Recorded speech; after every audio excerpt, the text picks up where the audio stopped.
Chers amis épicuriens, aujourd'hui nous nous trouvons au milieu d'un pâturage pour parler du bilan carbone de la viande de bœuf.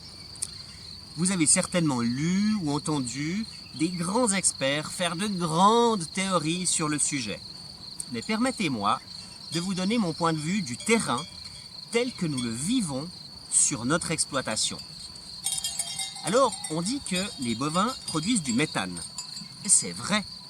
La vache est un ruminant qui rote et qui pète. Mais d'où provient ce méthane, en fait? Eh bien, l'herbe qui pousse dans les prairies stocke du carbone et émet de l'oxygène. Ça, c'est la photosynthèse.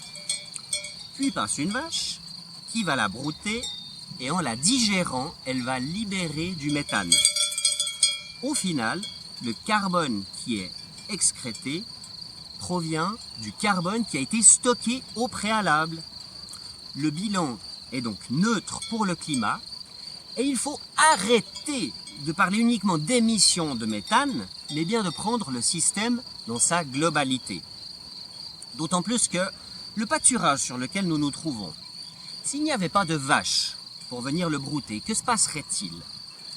Eh bien, l'herbe pousserait durant la saison, sécherait sur pied, et en automne, elle finirait tout de même par se décomposer et produire, eh oui, du méthane.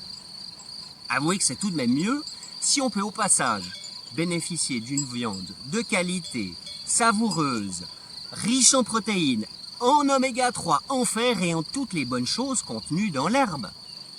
Alors, pour vous en convaincre, allez directement chez le producteur, choisissez de la viande provenant de l'engraissement au pâturage et savourez la différence en toute bonne conscience.